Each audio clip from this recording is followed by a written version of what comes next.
श्री रामकृष्ण भक्त मालिका। ठाकुर के अंतरंग ब्रह्मज्ञ शिष्य काली महाराज का आद्योपांत जीवन परिचय। जय ठाकुर, जय मां। स्वामी अभेदानंद जी का पूर्व नाम काली प्रसाद चंद्र था। उनके पिता श्री रसिक लाल चंद्र उत्तर कलकत्ते के 21 नंबर नेमू गोस्वामी लेन में निवास करते थे। उन्हें अंग्रेजी भाषा का अच्छा ज्ञान था और ओरिएंटल सेमिनरी नामक एक उच्च आंग्ल विद्यालय में अध्यापन करते हुए उन्होंने प्रसिद्धि अर्जित की थी। उनके पढ़ाए हुए छात्रों में कृष्णदास पाल, गिरीश चंद्र घोष और विश्वनाथ दत्त, स्वामी विवेकानंद के पिता आदि के नाम उल्लेखनीय हैं। रसिक लाल की प्रथम पत्नी बिहारी लाल नामक एक पुत्र को छोड़कर परलोक सिधार गई। दुर्भाग्यवश इस पुत्र ने अलेक्जेंडर डफ तथा अपने सहपाठी कालीचरण बनर्जी आदि के प्रलोभन से ईसाई होकर गृह त्याग दिया। तब विदुर रसिक लाल ने नयनतारा देवी का पाणी ग्रहण किया।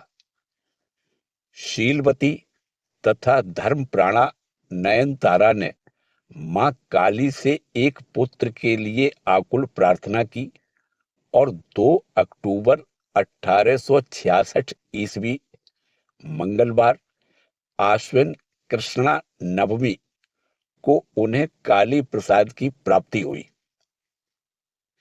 संतान का जन्म आंगन में हुआ। नवजात शिशु का सारा शरीर नाड़ियों से जकड़ा हुआ था तथा वह मानो पद्मासन में मृत प्राय बैठा हुआ था। बाद में आंखों में मिर्च का चूर्ण डालने पर वह रो उठा। मां काली से प्रसाद के रूप में प्राप्त होने के कारण उसका नाम काली प्रसाद हुआ।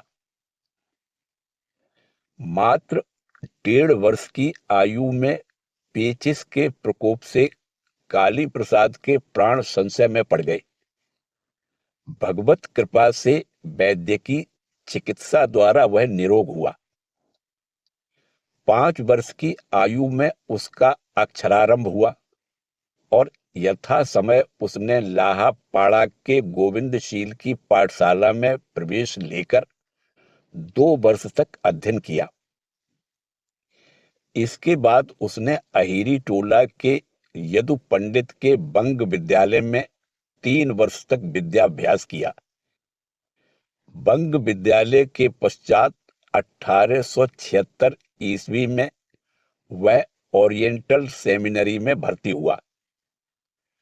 मेधावी, धीर तथा शांत स्वभाव बालक प्रत्येक परीक्षा में अच्छा उच्च स्थान प्राप्त करता था और कभी कभी तो उसे डबल प्रमोशन भी मिलता था।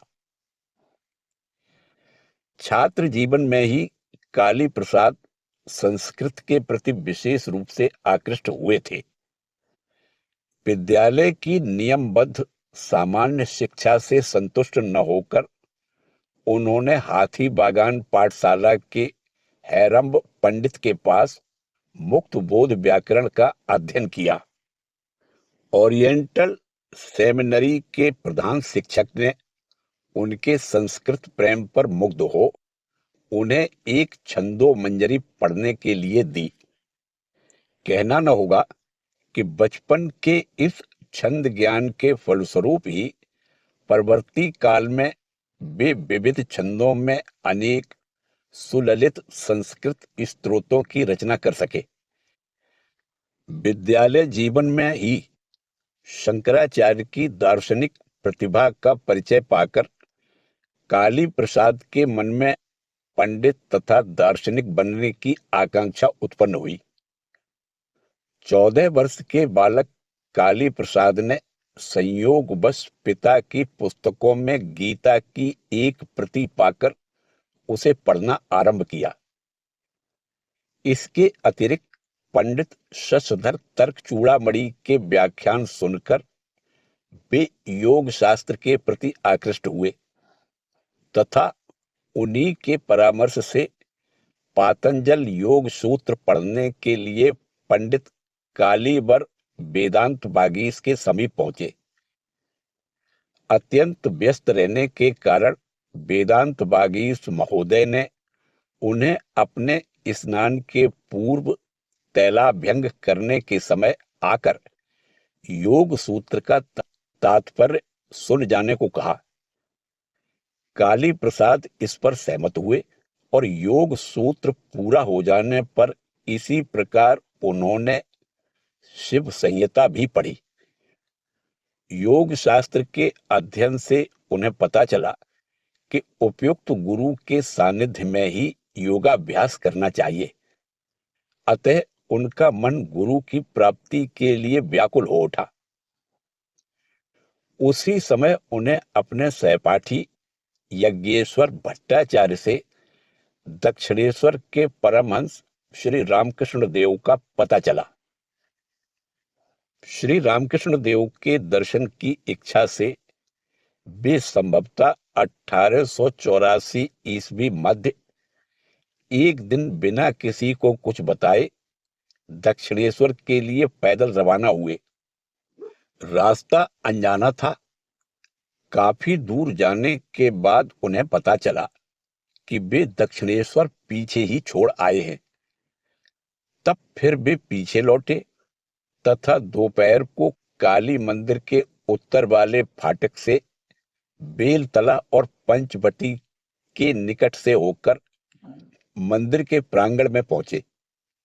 पूछने पर पता चला कि परमहंस देव कलकत्ता गए हुए हैं, रात में लौटेंगे। कोई और चारा न देखकर वे हताश मन और थकी मांदी देह लिए श्री रामकृष्ण देव के कमरे के उत्तर वाले बरामदे में बैठ गए। उसी समय एक युवक वहां आ पहुंचा। ये ही शशि थे, जो बाद में स्वामी रामकृष्णानंद के नाम से परिचित हुए।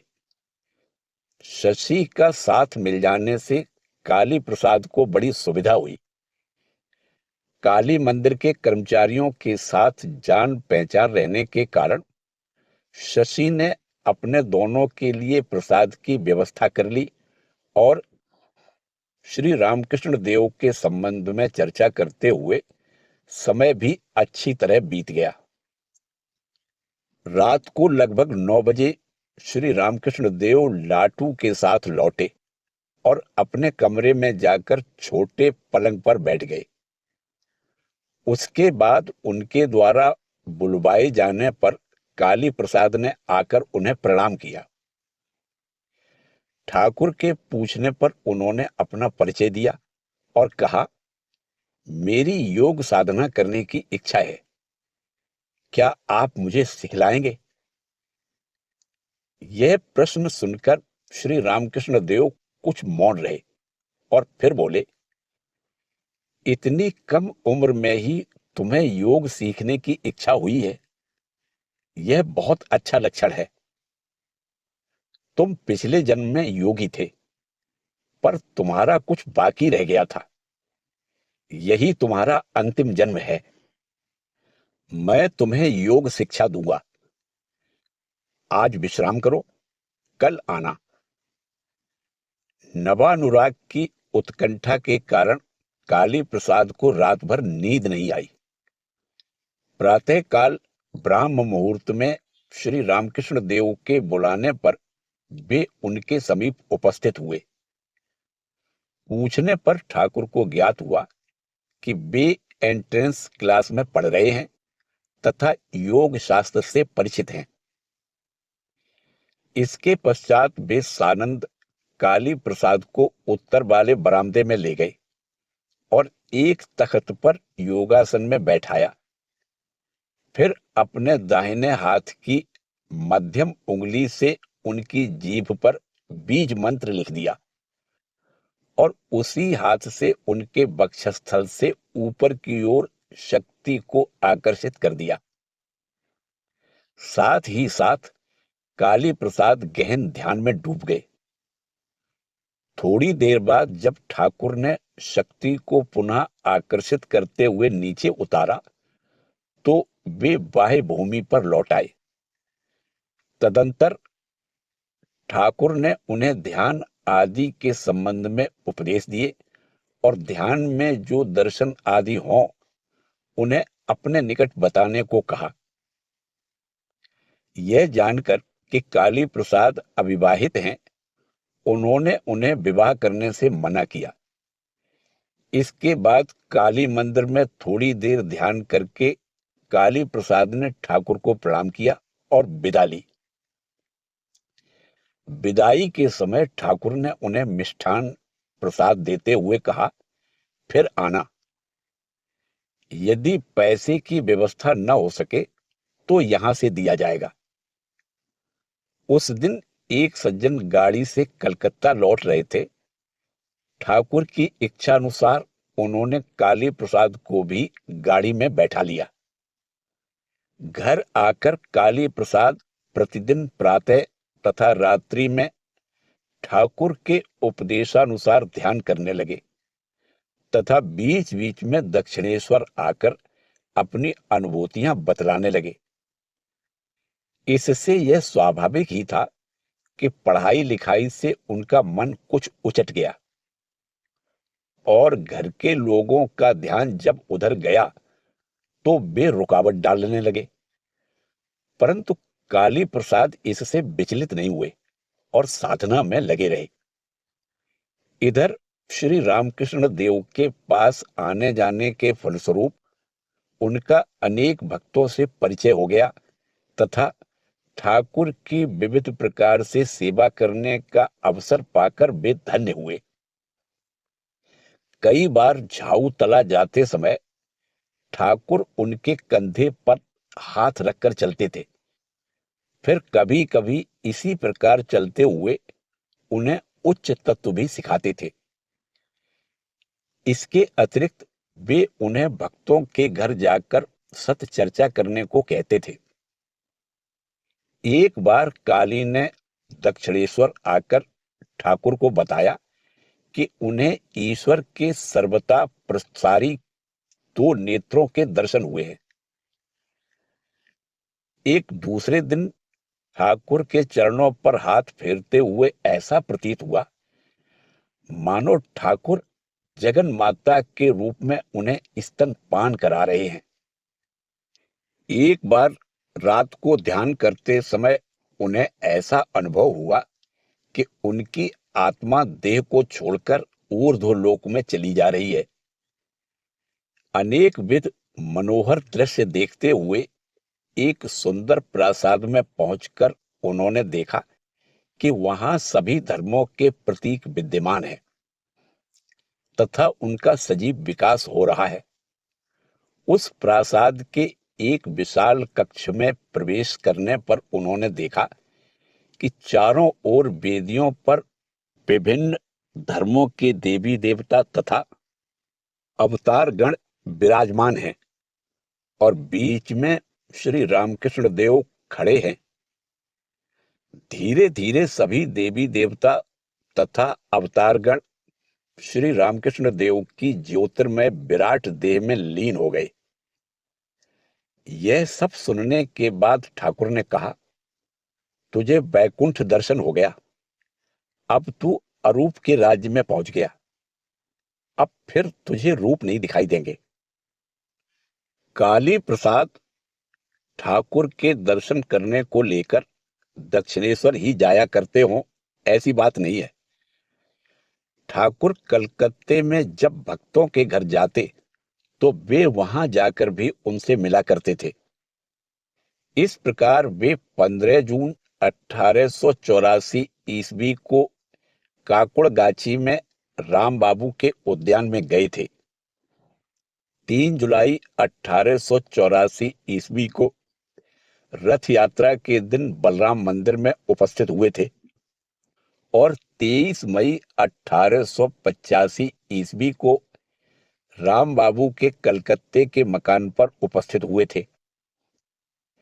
इसमें अंतिम दिन काली प्रसाद दक्षिणेश्वर से ठाकुर के साथ आकर उनके आदेश पर नरेंद्र नाथ को बुलाने निरंजन के साथ उनके घर गई थी। 1885 ईस्वी अप्रैल के आरंभ से ही ठाकुर के गले में पीड़ा होने लगी। घूंट निगलने, भोजन करने तथा बोलने में उन्हें कष्ट होता था और कफ से दुर्गंध निकलती थी। गोलाब मां ने कहा, कलकत्ते के दुर्गाचरण बहुत बड़े डॉक्टर हैं, उन्हें दिखाने पर रोग दूर हो सकता है। बालक स्वभाव ठाकुर इस पर सहमत हुए। काली प्रसाद उस दिन दक्षिणेश्वर में ही उपस्थित थे। वहीं पर रात बिताने के बाद दूसरे दिन प्रातःकाल वे लाटू और गोलाब मां के साथ नाव द्वारा ठाकुर को डॉक्टर के पास ले गए तथा बाद में दक्षिणेश्वर लौटा लाए। उसी वर्ष ठाकुर पानीहाटी का महोत्सव देखने गए थे।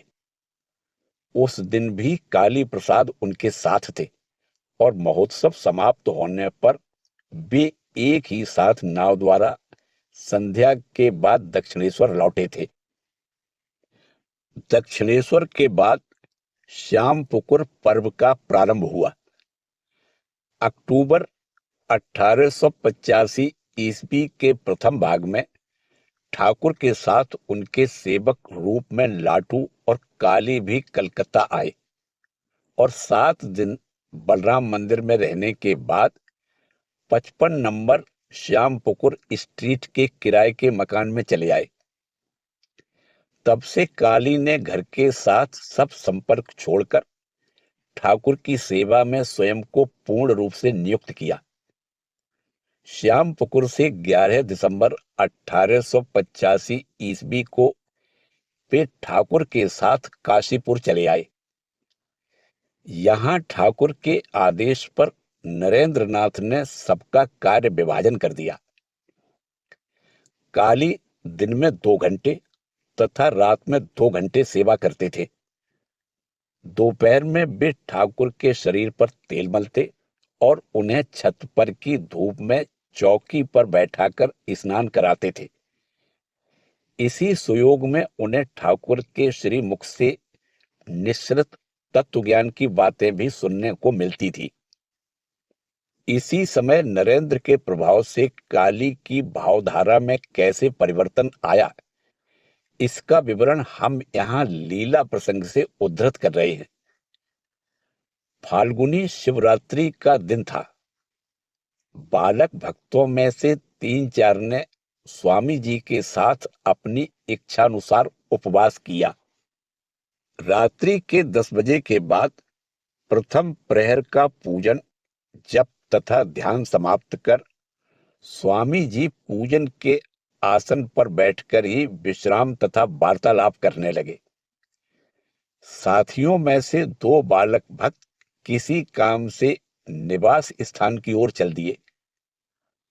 ठीक उसी समय स्वामी जी के भीतर अकस्मात उपरोक्त दिव्य शक्ति के तीव्र अनुभव का उदय हुआ तथा वे भी उसे तत्काल कार्य रूप में परिणत कर उसके परिणाम की परीक्षा करने के लिए सामने बैठे हुए स्वामी अभेदानंद से बोले, मुझे कुछ समय तक के लिए स्पर्श किए रहो।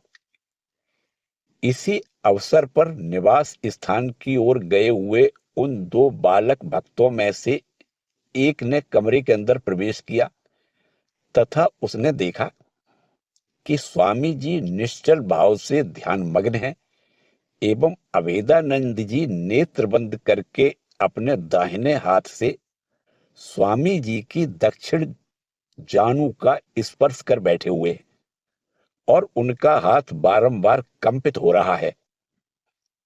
इस तरह 1-2 मिनट व्यतीत होने के पश्चात स्वामी जी ने आंखें खोलकर कहा, बस हो चुका, तुझे क्या अनुभव हुआ? अभेदानंद ने कहा, बिजली की बैटरी पकड़ने से जैसा प्रतीत होता है कि मानो अपने भीतर कुछ आ रहा है तथा हाथ भी कांपता रहता है। वैसा ही अनुभव उस समय आपको स्पर्श करने से मुझे भी हो रहा था। इसके बाद सभी लोग दूसरे प्रहर के पूजन तथा ध्यान में संलग्न हो गए। अभेदानंद जी उस समय गंभीर ध्यान मग्न हुए। इस प्रकार ध्यान करते हुए उनको इसके पूर्व हमने कभी नहीं देखा था। उनका सारा शरीर निश्चल होकर गर्दन तथा मस्तक झुक गया था एवं कुछ काल के लिए उनकी बाह्य चेतना एकदम लुप्त हो गई थी। रात को 4 बजे चतुर्थ प्रहर का पूजन समाप्त होने के उपरांत स्वामी रामकृष्णानंद जी वहां आए और स्वामी जी से बोले, ठाकुर आपको बुला रहे हैं। सुनते ही स्वामी जी निवास स्थल की दूसरी मंजिल में उनसे मिलने के लिए चल दिए। स्वामी जी को देखते ही श्री रामकृष्ण देव बोले, क्यों रे, कुछ जमा होते न होते ही खर्च। उसके अंदर अपना भाव प्रविष्ट कराकर तूने उसकी क्षति की है। देख भला, वह अब तक जिस भाव का अवलंबन कर चल रहा था वह संपूर्ण नष्ट हो गया, मानो 6 महीने का गर्भ नष्ट हो गया। जो भी हो, छोकरे का भाग्य अच्छा है। फल यह हुआ कि अभेदानंद जी जिस भाव की सहायता से धर्म जीवन में अग्रसर हो रहे थे उसका तो समूल विच्छेद हो ही गया, साथ ही अद्वैत भाव की ठीक ठीक धारणा करना तथा समझना समय सापेक्ष होने के कारण वेदांत की दुहाई देकर वे कभी कभी सदाचार विरुद्ध कार्यों को करने लगे। उदाहरण के लिए एक बार काली कटिया लेकर मछली पकड़ने लगे। श्री रामकृष्ण देव के मना करने पर उन्होंने गीता से आत्मा न तो किसी को मारती है और न किसी के द्वारा मारी जाती है आदि उद्धृत करते हुए अपने कार्य का समर्थन किया। इसके बाद एक दिन ठाकुर बिस्तर पर लेटे हुए काली के साथ वार्तालाप कर रहे थे कि अचानक भीषण पीड़ा से चिल्ला उठे, देख, उसे घास के ऊपर चलने से मना कर, मुझे बड़ा कष्ट हो रहा है। वह मानो मेरी छाती को कुचलते हुए जा रहे हैं। काली को उसी दिन यथार्थ वेदांत अनुभूति का तात्पर्य समझ में आया, परंतु बुद्धि के द्वारा ज्ञात तत्व की अनुभूति में पर्यवसान होने के समय की अपेक्षा होती है। इसीलिए अष्टावक्र संहिता पढ़ते हुए काली को नेति परायण होते देखकर एक दिन गोपाल दादा ने जाकर ठाकुर को बतलाया, काली नास्तिक हो गया है, कुछ भी नहीं मानता। ठाकुर ने काली को एकांत में पाकर कहा, क्यों रे, क्या तू नास्तिक हो गया है? काली चुप रहे। फिर धीरे धीरे उन्होंने कहा कि वे ईश्वर, शास्त्र, लोकाचार कुछ भी नहीं मानते। उनके सरल एवं निर्भीक उत्तर को सुनकर ठाकुर नाराज नहीं हुए, वरन उन्होंने कहा, एक दिन तू सब मानेगा। एकांगी मत होना, मैं एकांगीपन पसंद नहीं करता। बाद में एक दिन सेवा करते हुए काली ने ठाकुर के समक्ष अपनी ब्रह्म ज्ञान प्राप्ति की प्रबल आकांक्षा व्यक्त की। ठाकुर ने आश्वासन देते हुए कहा, तुझे ठीक ठीक ब्रह्म ज्ञान होगा।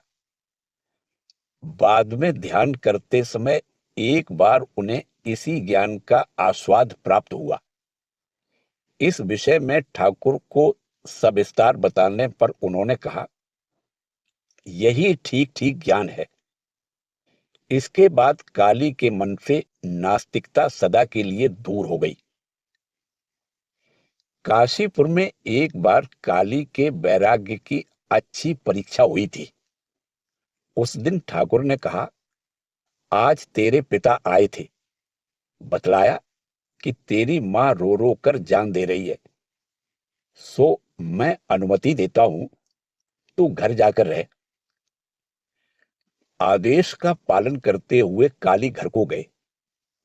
वहां उन्हें माता पिता से काफी स्नेह दुलार भी मिला, परंतु फिर भी थोड़ी ही देर में उन्हें प्रतीत हुआ कि उस विपरीत वातावरण में उनका दम घुटने लगा है।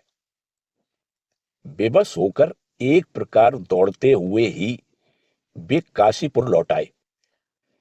ठाकुर ने उन्हें इतने शीघ्र अपने निकट देखकर पूछा, क्यों रे, तू घर नहीं गया? काली के सब कुछ स्पष्ट रूप से बतलाने पर ठाकुर ने हंसते हुए कहा, अच्छा किया।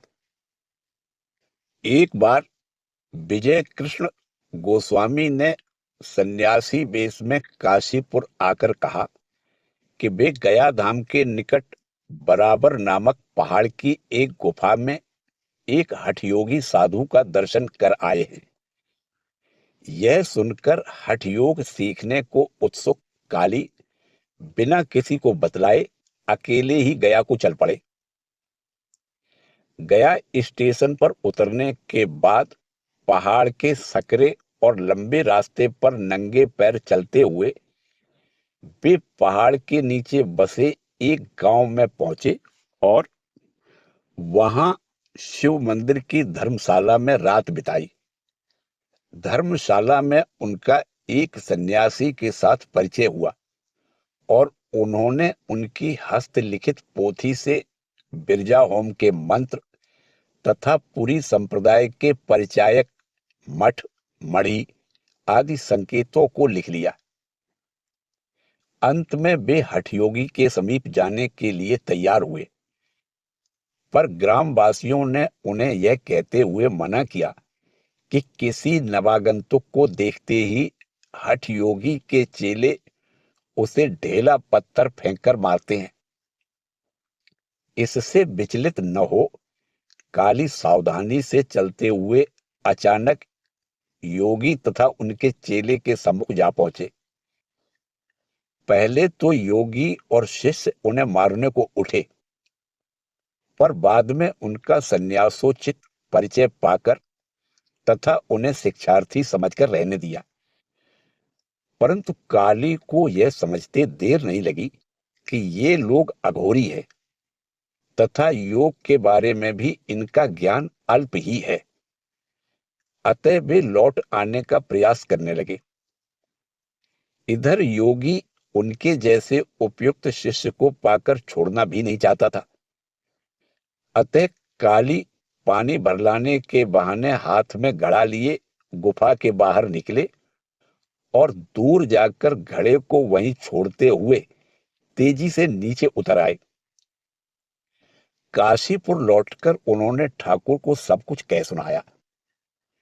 ठाकुर ने स्नेहपूर्वक कहा, जितने भी बड़े साधु या सिद्ध योगी जहां कहीं भी हों, मैं सबको जानता हूं।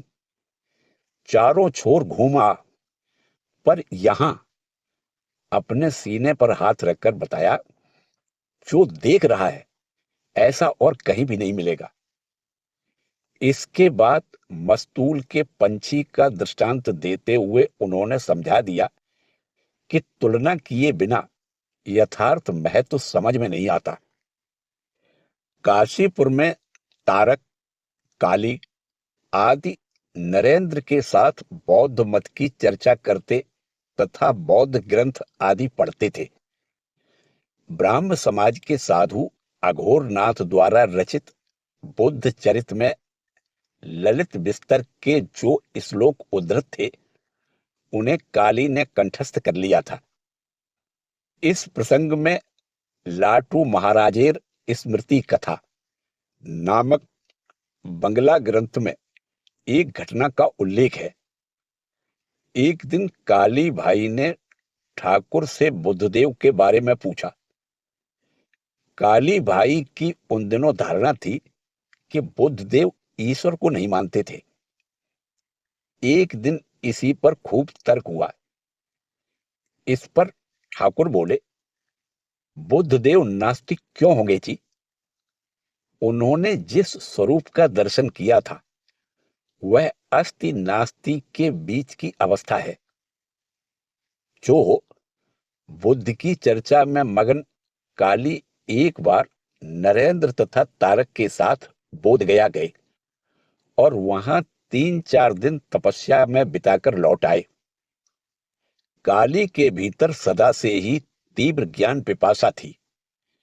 श्री रामकृष्ण देव की सेवा से समय बचने पर वे साइंस एसोसिएशन में डॉक्टर महेंद्रनाथ सरकार का व्याख्यान सुनने जाते थे और काशीपुर उद्यान में बैठकर अंग्रेज विद्वानों के धर्म, न्याय तथा दर्शन विषयक ग्रंथों का अध्ययन करते थे। श्री रामकृष्ण देव की मर्त्यलोक की लीला समाप्त हो जाने पर माताजी तथा स्वामी योगानंद के साथ काली वृंदावन गए। वहां रहते समय सुयोग पाकर वे भिक्षावृत्ति का अवलंबन करते हुए वृंदावन परिक्रमा को निकले। लगभग 21 दिन में वह परिक्रमा पूरी हुई। इसके बाद वे कलकत्ता लौटकर बराहनगर मठ में रहने लगे। बराहनगर मठ के एक छोटे से कमरे में रहते हुए काली महाराज अपना अधिकांश समय जप, ध्यान तथा शास्त्र पाठ आदि में बिताते थे। इसीलिए उस कमरे का नाम काली तपस्वी का कमरा पड़ गया था। इन्हीं दिनों उन्होंने ठाकुर पर स्तोत्र रचने में भी मन लगाया था। फलस्वरूप इन दिनों उनका संपूर्ण जीवन ही आध्यात्मिक भाव से परिपूर्ण था। वे सात्विक आहार लेते, जूता नहीं पहनते, किसी निमंत्रण में नहीं जाते, किसी के साथ मेलजोल नहीं रखते तथा गीता, उपनिषद आदि के एक एक श्लोक पर कई दिन तक ध्यान करते हुए उसका मर्मार्थ ढूंढ निकालते थे। आहार के प्रति वे उदासीन थे। शशि महाराज उनके दरवाजे पर धक्का देकर बुरा भला कहते हुए उन्हें भोजन करने लगाते थे। बाद में बराहनगर मठ में यथाविधि संन्यास ग्रहण करने के पश्चात काली महाराज का नाम स्वामी अभेदानंद हुआ। संन्यास के बाद भी उनकी तपस्या आदि समान रूप से चलती रही। एक दिन मास्टर महाशय ने तीसरे प्रहर आकर देखा कि बरामदे की तपी हुई धूल पर अभेदानंद की देह निर्जीव सी पड़ी है। उन्होंने योगीन महाराज से कहा, मठ के कठोर जीवन को सहन न कर सकने के कारण काली ने देह त्याग कर दिया है। योगानंद हंसते हुए बोले, वह भला क्या मरेगा? वह ऐसे ही ध्यान किया करता है। 1887 ईस्वी के श्री रामकृष्ण जन्मोत्सव के पश्चात काली महाराज स्वामी शारदानंद तथा स्वामी प्रेमानंद के साथ पुरी धाम को गए और वहां एमार मठ में आश्रय लिया। उस समय उन्होंने वहां पर कुछ दिन तक वैष्णव बाबा जी लोगों की परित्यक्त एक गुफा में ध्यान किया। 6 महीने इस अंचल में बिताने के बाद भाद्र मास में ये लोग बराहनगर लौटे। संन्यास ग्रहण के पश्चात स्वामी अभेदानंद और अद्भुतानंद एक बार श्री रामचंद्र दत्त से मिलने गए। वहां नवीन सन्यासियों के आदर्श तथा पुरातन भक्तों की भावधारा को लेकर बड़ा तर्क युद्ध आरंभ हो गया। राम बाबू का कहना था कि ठाकुर को पकड़े रहने से ही सब हो गया, शास्त्र अध्ययन आदि की कोई आवश्यकता नहीं है।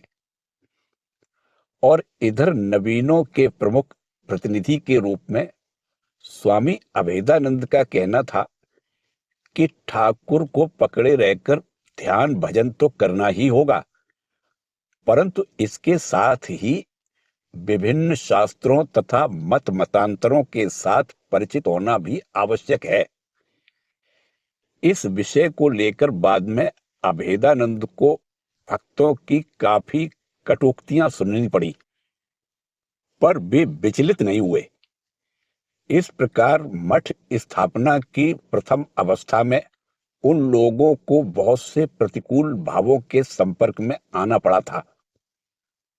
1889 ईस्वी में स्वामी अभेदानंद तथा अन्य कुछ गुरु भ्राता माताजी के साथ आठपुर होते हुए कामारपुकुर और जयराम बाटी गए। वहां अभेदानंद के मन में उत्तराखंड जाने की अभिलाषा उत्पन्न हुई और माताजी की अनुमति लेकर वे स्वामी निर्मलानंद के साथ तीर्थ दर्शन को चले। दोनों खाली पैर ग्रैंड ट्रक रोड से चल दिए। अभेदानंद की प्रतिज्ञा थी, धन का स्पर्श नहीं करेंगे, खाना नहीं पकाएंगे, जूता या कुर्ता नहीं पहनेंगे, किसी के घर में नहीं सोएंगे और दोपहर को 3 या 5 घरों में भिक्षा मांगकर दिन में एक ही बार भोजन करेंगे। इसी प्रकार चलते हुए वे गाजीपुर पहुंचे और वहां पबहारी बाबा के साथ वार्तालाप किया। यहां उनकी हरि प्रसन्न चटर्जी, बाद में स्वामी विज्ञानानंद से भी भेंट हुई। तत्पश्चात वे अयोध्या, हरिद्वार, ऋषिकेश, उत्तरकाशी तथा देवप्रयाग आदि तीर्थों का भ्रमण करते हुए बद्रिकाश्रम पहुंचे। बद्री नारायण के दर्शन करके वे केदारनाथ की ओर चले। वहां पर्वत की एक गुफा में कुछ दिन एकाकी तपस्या करने के बाद अभेदानंद जी ने एक उदासी साधु के साथ गोमुख की यात्रा की।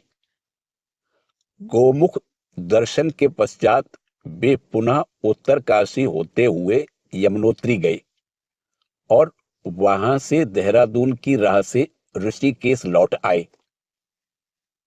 ऋषिकेश में उन्होंने कुटिया में रहते हुए कठोर तपस्या आरंभ कर दी। साथ ही वे धनराजगिरी से शास्त्र अध्ययन भी करने लगे। उनकी प्रतिभा पर मुग्ध होकर धनराजगिरी ने बाद में स्वामी विवेकानंद जी से कहा था, अभेदानंद अलौकिक प्रज्ञा। दुर्भाग्यवश शीघ्र ही स्वामी अभेदानंद को ब्रोंकाइटिस तथा बुखार हो गया और उन्होंने बिस्तर पकड़ लिया। स्वामी शारदानंद तथा सान्याल महाशय उन दिनों वहीं थे। उन्होंने उनकी सेवा का भार ग्रहण किया। बाद में मार्च 1890 ईस्वी स्वामी विवेकानंद जी के निर्देशानुसार स्वामी निर्मलानंद उन्हें बैलगाड़ी से हरिद्वार ले गए तथा काशी की ट्रेन में बिठा दिया। काशी पहुंचकर अभेदानंद जी को रक्तातिसार हुआ। वे डॉक्टर प्रिय बाबू के मकान में रहते हुए चिकित्सा कराने लगे। स्वामी जी के निर्देश पर एक गुरु भाई उनकी सेवा करने के लिए गाजीपुर आ गए। बाद में स्वामी सदानंद ने उनकी सेवा का भार ग्रहण किया। आरोग्य लाभ के बाद काली महाराज सदानंद के साथ इलाहाबाद गए और वहां झूसी में तपस्या की। इन दिनों वे सदानंद को वेदांत पढ़ाया करते थे। तदुपरांत संभवतः जून में वे बरहानगर लौट आए। मठ में वे प्रायः दिन रात अध्ययन करते रहते थे। समय मिलने पर नरेंद्र के साथ तर्क में लग जाते थे, किंतु इस तर्क में वे ठहर नहीं पाते थे। तो भी एक दिन नरेंद्र नाथ ने कुछ असुविधा में पड़कर कहा आज यहीं तक रहने दो, कल ठीक यहीं से प्रारंभ करेंगे। दूसरे दिन नरेंद्र नाथ ने ऐसी अकाट्य युक्तियां प्रस्तुत की कि अभेदानंद ने हार मानते हुए कहा, नरेन को एक दिन भी युक्ति तर्क में हरा नहीं सका। युक्ति तर्क के क्षेत्र में कुछ भी क्यों न हो, पर नरेंद्र नाथ का हृदय अभेदानंद के प्रति सर्वदा ही प्रेमपूर्ण था। उन अभाव के दिनों में साधुओं को काफी शारीरिक परिश्रम करना पड़ता था, पर काली महाराज का अध्ययन प्रवण मन इन झंझटों में नहीं पड़ना चाहता था। इससे कोई उनके विरुद्ध आलोचना करते। इस पर एक दिन स्वामी जी ने कहा था, तुम लोगों का एक भाई यदि पठन पाठन ही लेकर रहे तो तुम लोगों को इतनी पीड़ा क्यों होती है। लाओ देखूं तुम लोगों के कितने हंडे पड़े हैं, मैं सब मांज देता हूं। इसके बाद थोड़े ही दिनों में स्वामी जी अखंडानंद जी के साथ हिमालय भ्रमण को चले गए और कुछ ही दिनों में अभेदानंद जी भी तीर्थ भ्रमण को चल दिए। स्वामी अद्भुतानंद उस समय बराहनगर मठ में थे। उन्होंने तथा औरों ने भी उनको मठ में रह जाने के लिए बहुत आग्रह किया, पर उन्होंने अपना संकल्प नहीं छोड़ा। काशी, प्रयाग, दिल्ली, आगरा, चित्रकूट, सरयू, जयपुर, खेतड़ी, आबू एवं गिरनार आदि तीर्थों तथा दर्शनीय स्थानों को देखकर स्वामी अभेदानंद जूनागढ़ की ओर रवाना हुए। रास्ते में पोरबंदर में उन्हें शंकर पांडुरंग महोदय से पता चला कि स्वामी जी उसी अंचल में हैं। अतः उनसे मिलने की आकांक्षा से वे तुरंत जूनागढ़ पहुंचे और सौभाग्यवश मनसुख राम सूर्यराम त्रिपाठी के मकान पर उनकी स्वामी जी से भेंट हुई। जूनागढ़ में कुछ दिन एक साथ बिताने के बाद अभेदानंद जी द्वारका को चले और स्वामी जी बंबई की ओर अग्रसर हुए। द्वारका और प्रभास का दर्शन करने के बाद अभेदानंद जी जहाज द्वारा बंबई गए और वहां से महाबलेश्वर पहुंचकर नरोत्तम मुरारजी गोकुलदास के घर पुनः स्वामी जी से मिले। इसके पश्चात वे पूना, बड़ौदा, नासिक तथा दंडकारण्य होते हुए एवं ताप्ती, गोदावरी, कावेरी आदि पुण्य तोया नदियों में स्नान करते हुए रामेश्वर पहुंचे। वहां से तंजौर, त्रिचनापल्ली, मदुरा, कांची, कुंभकोणम आदि तीर्थों का दर्शन करके मद्रास से जहाज द्वारा कलकत्ता लौटे। मठ इस समय आलम बाजार में आ चुका था। गुजरात में भ्रमण करते समय स्वामी जी ने यद्यपि उन्हें सावधान कर दिया था कि जूते का उपयोग आवश्यक है, तथापि इस अंचल में वे नंगे पैर ही चला करते थे। भोजन तथा जल के बारे में भी विरागी साधुओं के समान ही उदासीन थे। इसके फलस्वरूप उनके पैर में गिनवर्म हो गया। आलम बाजार मठ पहुंचने पर उनके दोनों पैर सूज गए और रोग ने भयानक रूप धारण कर लिया।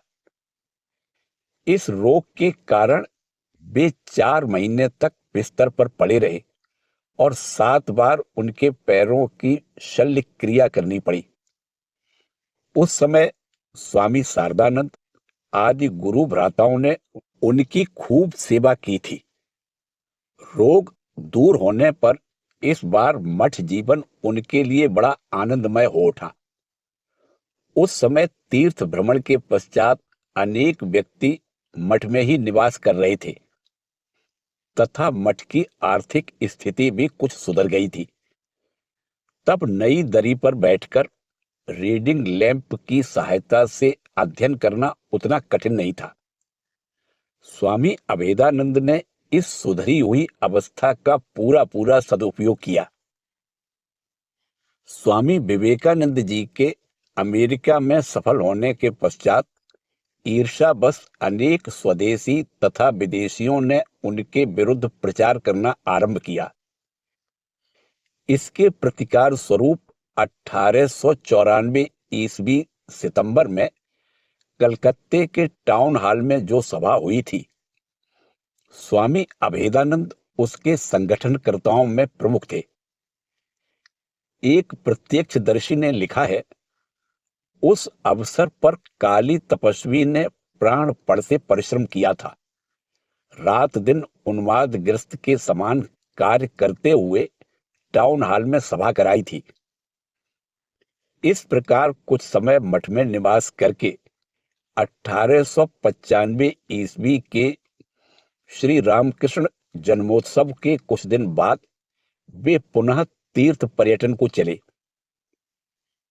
1896 ईस्वी में उनके जीवन का एक नवीन अध्याय शुरू हुआ। दीर्घ साधना के द्वारा उन्होंने जो शक्ति अर्जित की थी, आज उसके सदुपयोग का अवसर आ गया। स्वामी विवेकानंद जी के बुलावे पर विदेशों में वेदांत प्रचार के लिए उन्होंने उसी वर्ष के अगस्त मास में गोलकुंडा जहाज द्वारा लंदन की यात्रा की। लगभग 5 सप्ताह बाद लंदन पहुंचकर वे विमल्डन में स्वामी जी के निवास स्थान मिस मूलर के मकान पर पहुंचे।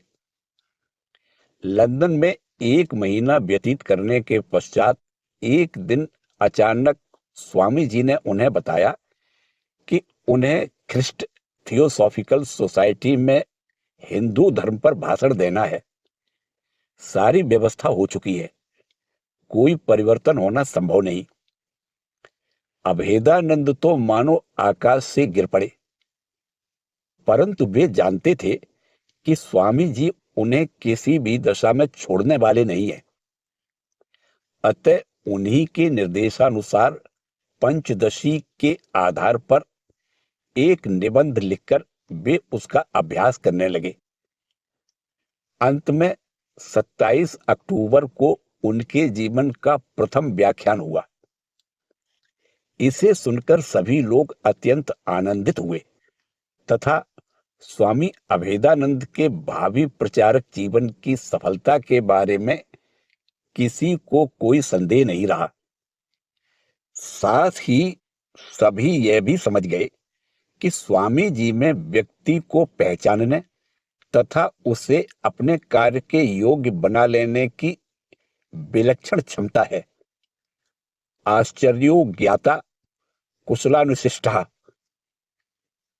कार्य में सुविधा की दृष्टि से नवंबर मास में स्वामी जी अभेदानंद तथा गुडविन के साथ 14 नंबर ग्रे कोर्ट गार्डन्स में एक किराए के मकान में चले आए तथा व्याख्यान के लिए विक्टोरिया स्ट्रीट पर एक हॉल भी किराए से ले लिया।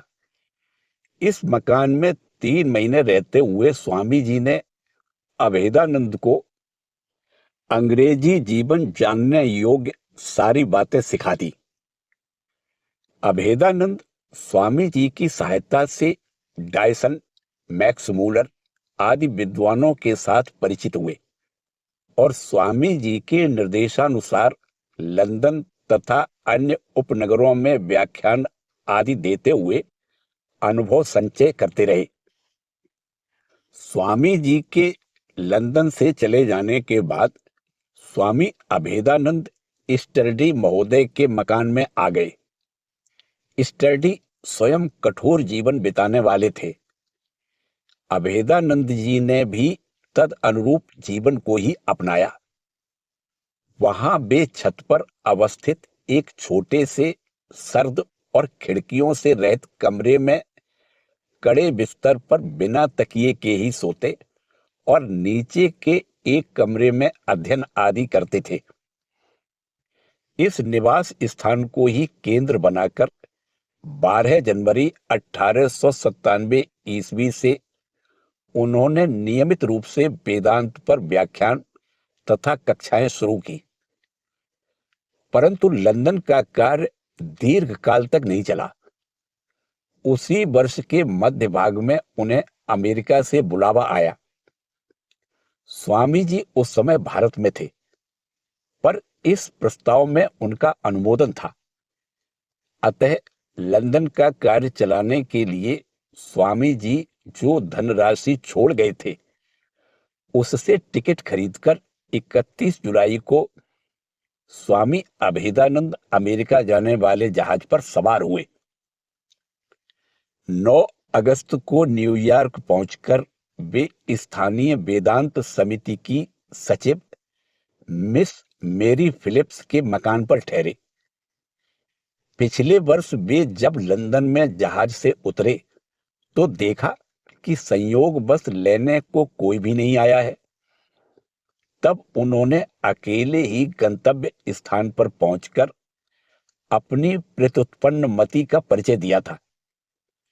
न्यूयॉर्क में भी वे ऐसी ही परिस्थिति में पड़े और स्वयं ही मिस फिलिप्स के निवास स्थान पर पहुंचकर उन्हें विस्मय मुग्ध कर दिया। न्यूयॉर्क में प्रथम एक पक्ष तक तो वे नगर परिदर्शन करते हुए अमेरिका के जनजीवन से सुपरिचित हुए। फिर 25 अगस्त को वेदांत समिति की ओर से उनका अभिनंदन किया गया। सभा में स्वामी विवेकानंद जी के छात्र छात्राएं तथा प्रशंसक मित्रगण उपस्थित थे।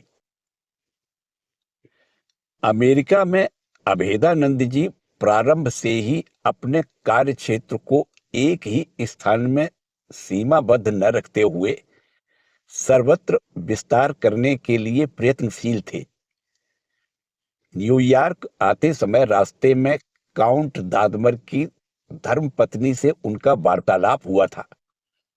उसी परिचय के आधार पर वे 27 अगस्त को कैरोलिना में दादमर दंपत्ति के घर पर आकर 5 दिन रहे।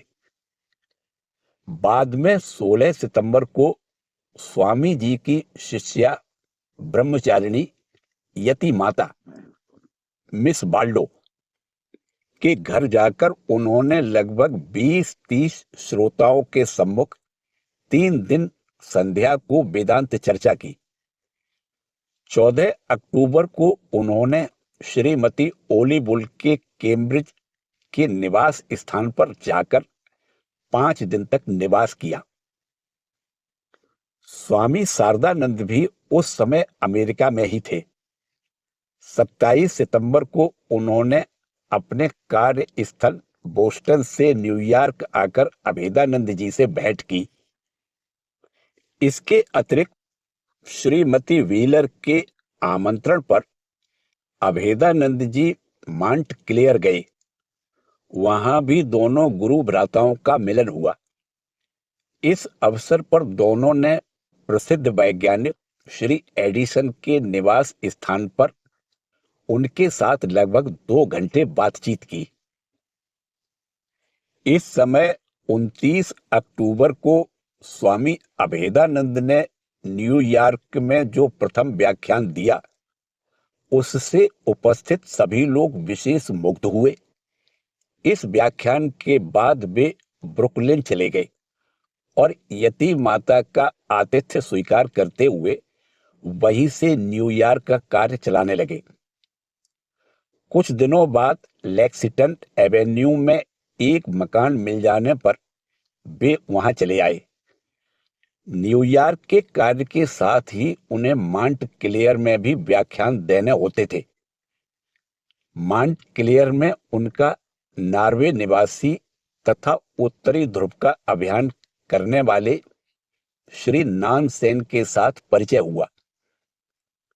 इसके अतिरिक्त श्री लेगेट के आमंत्रण पर कई बार उनके घर जाते हुए वहां उनकी बहुत से गणमान्य लोगों के साथ मित्रता हुई। इनमें प्रसिद्ध मनोवैज्ञानिक गेट्स भी थे। इस समय स्वामी अभेदानंद ने केवल फल मूल और दुग्ध आहार पर रहते हुए राजयोग पर कक्षाएं लेना प्रारंभ किया। उनके अथक प्रयास और प्रतिभा के फलस्वरूप न्यूयॉर्क में वेदांत प्रचार की जड़ अधिकाधिक पुष्ट होने लगी। इस कार्य में उन्हें उदारमना पुरोहित अर्थात पादरी डॉक्टर हेबर न्यूटन की विशेष सहायता मिली। न्यूटन उन्हें अपना निजी पुस्तकालय का उपयोग करने देते तथा चर्च के अपने व्याख्यान के विज्ञापन के साथ उनका विज्ञापन भी भेज देते थे। वे स्वयं वेदांत समिति के अवैतनिक सदस्य बन गए थे। चर्च में आए हुए उपासकों को वे स्वामी अभेदानंद के पास भेज देते और अन्य पुरोहितों के साथ उनका परिचय करा देते थे। बाद में अभेदानंद जी पुरोहित मैक आर्थर के साथ भी परिचित हुए। इसके बाद शीघ्र ही उनकी कोलंबिया विश्वविद्यालय के प्राध्यापक जैक्सन के साथ चर्चा हुई और प्राध्यापक के अनुरोध पर वे बीच बीच में विश्वविद्यालय में व्याख्यान देने लगे। यहाँ पर यह स्मरण रखना होगा कि यद्यपि कार्य की सफलता में ये परिचय आदि अवश्य ही मूल्यवान थे, फिर भी स्वामी अभेदानंद का उत्साह एवं उद्यम ही सबसे महत्वपूर्ण था। अपने प्रचार व्रत को पूरा करने के लिए वे किसी भी प्रकार के कष्ट की परवाह नहीं करते थे।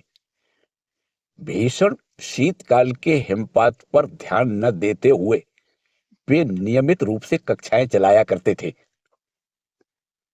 उनकी इस सफलता को देखकर यह निष्कर्ष भी नहीं निकाल लेना चाहिए कि यह वेदांत प्रचार का कार्य सर्वत्र बाधा रहित रूप में ही चल रहा था। वास्तव में उन दिनों उन्हें बारंबार अनेक बाधाओं का सामना करना पड़ता था। कट्टरपंथी धर्म संप्रदाय तो उनका विरोध करते ही थे। इसके अतिरिक्त भारतीय उदार भावधारा से अपरिचित होने के कारण शिक्षित समाज भी कभी कभी इस विरोध में शामिल हो जाता था। पर सत्यमेव जयते, सत्य की ही सर्वत्र जय होती है। गुरु की कृपा से अभेदानंद जी इन सारी विघ्न बाधाओं को पार करते चले जा रहे थे। उनकी कर्म पद्धति थी न्यूनतम बाधा के पथ का अनुसरण करना। इसीलिए जब उन्होंने देखा कि बाइबल द्वारा अनुशासित ईसाई समाज में पुरोहितों का अतुल प्रभाव है, तो उन्हीं के साथ मित्रता स्थापन को उन्होंने अपनी सफलता का उपाय बनाया। और बाद में देखा गया कि उनकी धारणा ठीक ही थी। पुरोहित मित्रों की सहायता से उन्हें गणमान्य लोगों के समाज में आसानी से प्रवेश करने का अवसर मिला और उन्होंने उनके भीतर वेदांत प्रीति का बीजारोपण किया। उनकी प्रचार पद्धति केवल व्याख्यान या कक्षाओं तक ही सीमित नहीं थी। वे बहुधा मित्रों के निवास स्थान पर भी ठहरकर उनके साथ प्रीति के संबंध और भी दृढ़तर बना लेते थे। व्याख्यान में भी वे वाक पटुता की अपेक्षा युक्ति द्वारा तथ्यों का उद्घाटन करते हुए लोगों के मन में विश्वास उत्पन्न करने पर ही अधिक ध्यान देते थे। अक्टूबर 1897 ईस्वी से 30 अप्रैल 1898 ईस्वी तक 7 महीने कठोर परिश्रम करने के बाद स्वामी अभेदानंद ने कुछ समय के लिए कार्य बंद कर दिया और ग्रीष्म विश्राम के लिए वॉशिंगटन चले गए। वहां पर अन्य महत्वपूर्ण व्यक्तियों के अतिरिक्त उनकी मुलाकात राष्ट्रपति मैकमिलन से भी हुई। इसके बाद डॉक्टर जेम्स के आमंत्रण पर वे कैम्ब्रिज कॉन्फ्रेंस में भाग लेने गए और श्रीमती ओली बुल के मकान पर ठहरे। इसी अवसर पर एक दिन उन्हें हार्वर्ड विश्वविद्यालय के प्रोफेसर जेम्स का व्याख्यान सुनने को मिला। जेम्स महोदय ने वेदांत के अद्वैतवाद का खंडन किया। व्याख्यान के बाद उन्होंने स्वामी अभेदानंद को कैम्ब्रिज कॉन्फ्रेंस में अद्वैतवाद पर बोलने को आमंत्रित किया। अभेदानंद जी सहमत हुए। कॉन्फ्रेंस में व्याख्यान की समाप्ति पर प्रश्नोत्तर हुए, जिसमें जेम्स के छात्रों ने ही प्रश्न किए। सभा के बाद प्रोफेसर जेम्स ने अभेदानंद जी के साथ हाथ मिलाते हुए उनकी युक्तियों की प्रशंसा की तथा उन्हें अपने मकान पर भोजनार्थ आमंत्रित किया। इस भोज में और भी अनेक विद्वान उपस्थित थे। इस समय लगभग 4 घंटे तक बहुत्व में एकत्व विषय पर चर्चा हुई और जेम्स महोदय यह स्वीकार करने को बाध्य हुए कि अद्वैतवाद के पक्ष में भी प्रबल युक्तियां विद्यमान हैं। तब भी न्यूयॉर्क में व्याख्यानों का आरंभ नहीं हुआ था। अतः इस दीर्घ अवकाश के समय अभेदानंद जी ने बोस्टन, कैम्ब्रिज आदि स्थानों को देखा।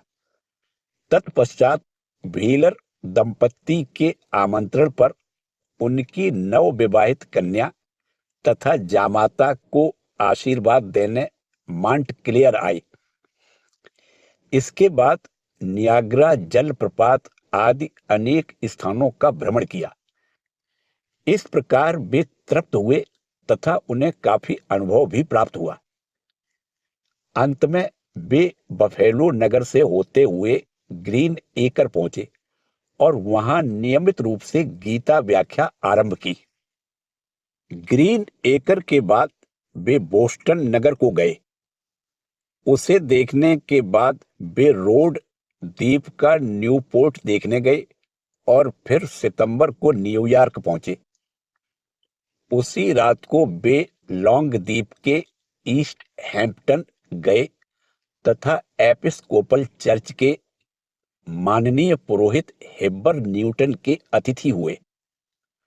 वहां पर 1 सप्ताह व्यतीत करने के बाद वे न्यूयॉर्क लौटे तथा अपने पूर्व परिचित प्रोफेसर हर्शल पार्कर के साथ व्हाइट पर्वत पर आरोहण करने को गए। फिर 30 सितंबर को लौटकर वे श्री लेगेट के अतिथि हुए। लेगेट के स्टोन रिज मकान पर उन्होंने 70 दिन निवास किया। इसके बाद वे उनके न्यूयॉर्क के मकान में आए और एक बोर्डिंग हाउस में अपने रहने की व्यवस्था की। वहां पर रहते हुए वेदांत को दृढ़ नींव पर प्रतिष्ठित करने की अभिलाषा से उन्होंने 28 अक्टूबर को श्री लेगेट की अध्यक्षता में वेदांत समिति का उस देश के कानून के अनुसार पंजीकरण कराया। 22 नंबर स्ट्रीट के 109 नंबर के पूर्व असेंबली हॉल को समिति के लिए किराए पर लिया गया। इस हॉल में प्रथम व्याख्यान के समय श्रोताओं की संख्या 153 थी। अब अभेदानंद जी समझ गए कि उन्होंने अमेरिका निवासियों के हृदय पर विजय पा ली है। अब तक हमने स्वामी अभेदानंद जी के प्रारंभिक कार्य की एक संक्षिप्त धारावाहिक झांकी प्रस्तुत की। अब आगे इस लेख में ऐसा संक्षिप्त वर्णन देना भी संभव नहीं हो सकेगा। आप लोग अब स्वयं ही अनुमान कर ले कि कई बार तो उन्हें इससे भी अधिक कठिन परिस्थितियों में से होके गुजरना पड़ा, किंतु सर्वत्र ही उन्हें विजय ही प्राप्त हुई। हमने देखा कि स्वामी विवेकानंद जी के शिष्य शिष्याओं तथा परिचितों की पूरी सहायता प्राप्त होने के अतिरिक्त उन्होंने अपने स्वयं के उद्यम से भी बहुत से मित्र बना लिए थे। यद्यपि इन अकिंचन सन्यासी को अपने भोजन आदि तक के लिए दूसरों पर निर्भर रहना पड़ता था, फिर भी वे सर्वत्र सर्वदा ससम्मान आमंत्रित किए जाते थे तथा अत्यंत संभ्रांत परिवारों में भी उनका सादर स्वागत हुआ करता था। प्रचार कार्य में वे यथासंभव सबकी सहायता लेते थे। कहना न होगा कि उनकी ज्ञान स्पृहा ही उन्हें विभिन्न परिस्थितियों में से होकर आगे बढ़ने में सहायक थी। उनके मित्रों में कवि, दार्शनिक, गायक, चित्रकार, वैज्ञानिक, आविष्कारक, पर्वतारोही आदि सभी शामिल थे। इस प्रकार घरेलू चर्चा, क्लास व्याख्यान, प्रश्नोत्तर आदि की सहायता से उन्होंने स्वामी जी द्वारा प्रवर्तित वेदांत प्रचार के कार्य को बहुत आगे बढ़ाया। उनके कोई कोई व्याख्यान तो इतने अच्छे होते थे कि उन्हें 2 या उससे भी अधिक बार दोहराना पड़ता था। पुनर्जन्मवाद के बारे में उनके 3 व्याख्यान इतने चित्ताकर्षक हुए थे कि एक श्रोता ने अपने खर्च से उसकी 2000 प्रतियां छपवाकर वक्ता को उपहार स्वरूप दी। यही उनके ग्रंथों के प्रकाशन का प्रारंभ था। इन ग्रंथों के अध्ययन से पता चलता है कि स्वामी अभेदानंद को विषय वस्तु की मीमांसा करने में अपूर्व क्षमता प्राप्त थी।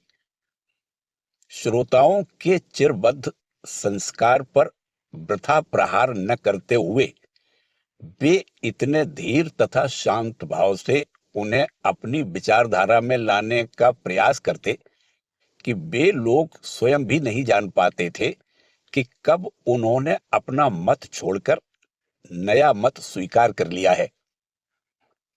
स्वयं पाश्चात्य विज्ञान तथा दर्शन में सुविज्ञ होने के कारण वे उनकी चिर अभ्यस्त विचारधारा के अनुसार ही बढ़ते हुए क्रमशः उनके अनजाने ही उन्हें वेदांत मत में स्थापित कर देते थे। 2 अप्रैल 1899 ईस्वी को उन्होंने अपने 6 छात्रों तथा छात्राओं को ब्रह्मचर्य व्रत में दीक्षित किया। इसके बाद व्याख्यान की अवधि समाप्त होने पर उन्होंने बोर्डिंग हाउस छोड़ दिया तथा पिछली बार की छुट्टियों की ही तरह इस बार भी भिन्न भिन्न स्थानों पर घूमते हुए मित्रों के घर रहने लगे। साथ ही वे नए मित्रों से परिचय, व्याख्यान तथा विचार विनिमय के लिए प्रयत्न करते रहे। इसी अवसर में उन्होंने प्रेतात्मवादियों की सभा में भाग लिया था, व्याख्यान भी दिए थे और कुछ प्रेत अवतरण चक्रों में भी बैठे थे। इसके बाद ग्रीन एकर कॉन्फ्रेंस में व्याख्यान देकर सितंबर के प्रारंभ में वे बोस्टन पहुंचे।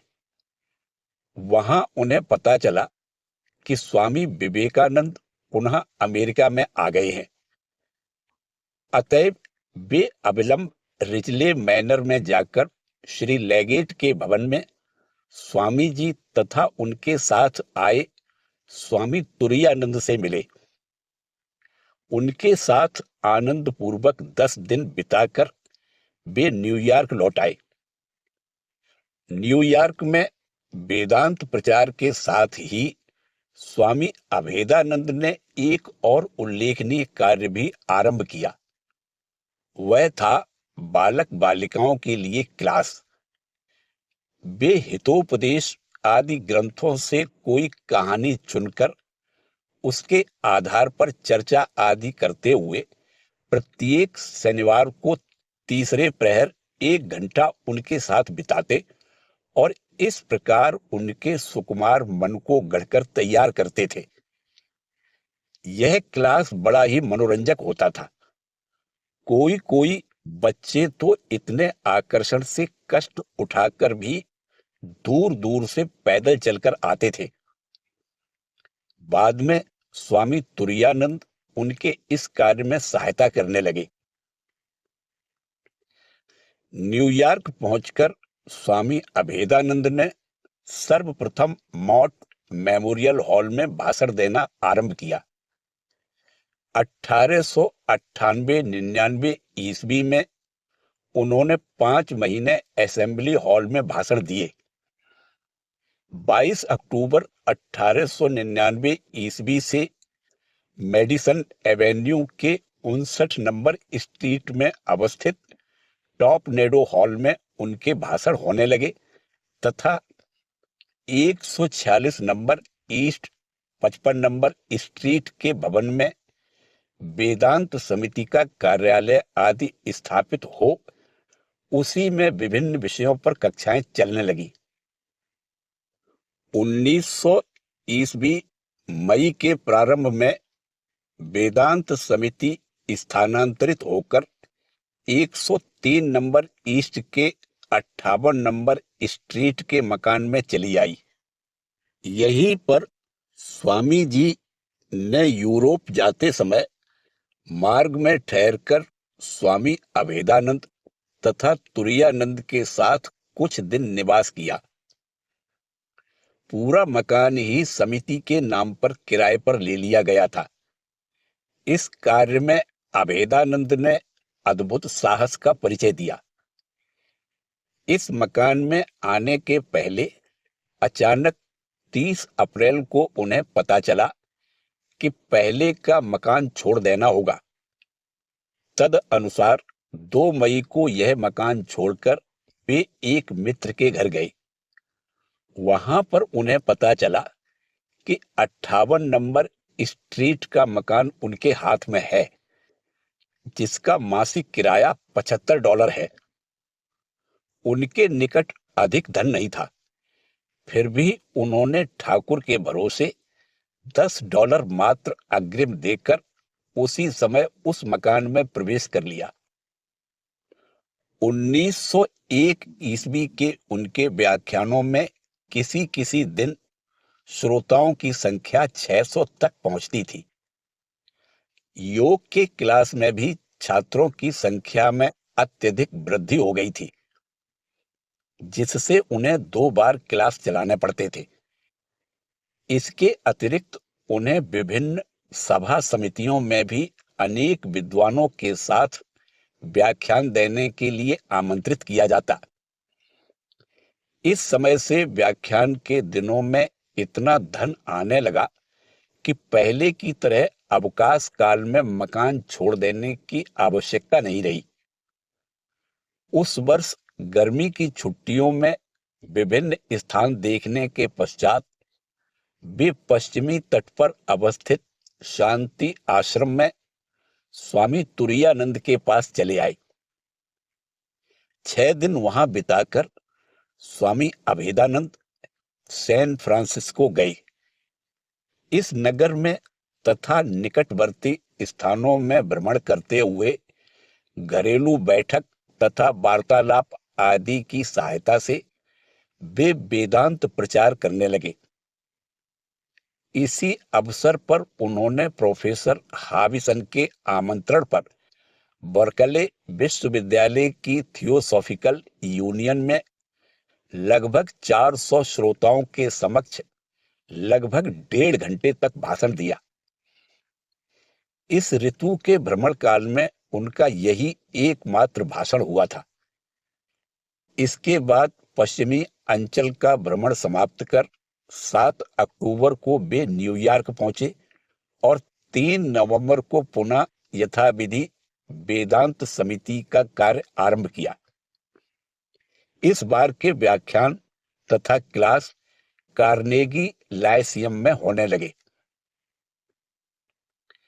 अभेदानंद जी अब दार्शनिक रूप से सुपरिचित हुए तथा राइस, जेम्स, हाविसन, लैनमैन आदि विद्वान प्राध्यापकों के द्वारा विशेष सम्मानित हुए। श्री लेगेट के बाद कोलंबिया विश्वविद्यालय के प्राध्यापक हर्षल सी पार्कर वेदांत समिति के अध्यक्ष निर्वाचित हुए। रविवासरीय व्याख्यान, बाल कक्षाएं तथा योग कक्षाएं नियमित रूप से चल रही थी। श्री रामकृष्ण जन्मोत्सव नियमित रूप से हुआ करता था। वेदांत समिति से पुस्तकें आदि प्रकाशित होकर बिकने लगी तथा समिति के सदस्यों एवं मित्रों की संख्या भी कई गुना बढ़ गई। 1902 ईस्वी के प्रथमार्ध तक इसी प्रकार कार्य चलाने के बाद उन्होंने 7 अगस्त को यूरोप की यात्रा की। इंग्लैंड पहुंचकर सर्वप्रथम उन्होंने स्कॉटलैंड के ग्लासगो आदि नगर तथा इंग्लैंड के विभिन्न स्थान देखे। तत्पश्चात वे फ्रांस होते हुए स्विट्जरलैंड पहुंचे। वहां उन्होंने जिनेवा का झील देखा तथा विभिन्न पर्वत शिखरों पर आरोहण किया। इस प्रकार आनंद अनुभव करने के बाद वे पेरिस होते हुए लंदन आए और अविलंब 3 अक्टूबर को न्यूयॉर्क की यात्रा की। न्यूयॉर्क पहुंचकर उनका सर्वप्रथम कार्य था महासमाधि मग्न आचार्य स्वामी विवेकानंद जी की स्मृति में एक सभा का आयोजन करके उनके प्रति अपनी तथा समस्त अमेरिका वासियों की श्रद्धा एवं कृतज्ञता व्यक्त करना। उस दिन स्वामी अभेदानंद ने भाव विभोर होकर बताया कि वे स्वामी जी के प्रति कितने ऋणी हैं। तदंतर सभा में स्वामी जी को न्यूयॉर्क की वेदांत समिति के संस्थापक के रूप में श्रद्धांजलि अर्पित की गई। स्मृति सभा के पश्चात वेदांत समिति का कार्य सुचारू रूप से चलने लगा।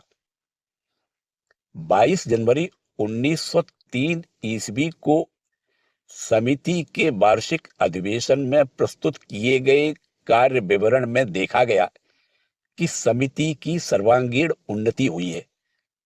सदस्यों तथा मित्रों की संख्या में आशातीत वृद्धि हुई है। खर्च थोड़ा बढ़ जाने पर भी कोष में भी कुछ धन संचित रखा है तथा 5250 पुस्तिकाओं एवं 2500 ग्रंथों की बिक्री हुई है। इसके बाद व्याख्यान का मौसम समाप्त होने पर 15 मई को अभेदानंद जी इटली भ्रमण के लिए रवाना हुए। इस बार इटली, स्विट्जरलैंड, बेल्जियम आदि देखने के बाद वे 27 सितंबर को अमेरिका जाने वाले जहाज में सवार हुए। 1903 ईस्वी में प्रचार काल प्रारंभ होने पर वे योग शिक्षा आदि के कार्य में इतने व्यस्त हो गए कि बेबस होकर उन्हें बच्चों का क्लास बंद कर देना पड़ा। इसी वर्ष 18 नवंबर को स्वामी निर्मलानंद न्यूयॉर्क पहुंचे। उन्होंने 12 दिसंबर से संस्कृत की कक्षा आरंभ कर दी तथा अन्य कार्यों में भी अभेदानंद जी को सहयोग देने लगे। आगामी वर्ष 4 मई को वेदांत समिति स्थानांतरित होकर 62 नंबर वेस्ट 71 स्ट्रीट के बड़े भवन में आ गई। इस भवन के हॉल में 300 श्रोताओं के बैठने की जगह थी, अतः अब किराए का हॉल लेने की आवश्यकता नहीं रही। 28 जून 1904 ईस्वी को अभेदानंद जी ने पुनः यूरोप की यात्रा की। इस बार उनका ऑस्ट्रिया तथा बाइबेरिया के टाइरल हाई आल्प्स पर आरोहण करने का उद्देश्य था। यूरोप से 16 अक्टूबर को वे न्यूयॉर्क लौटे। 1905 ईस्वी की कुछ घटनाएं उल्लेखनीय हैं।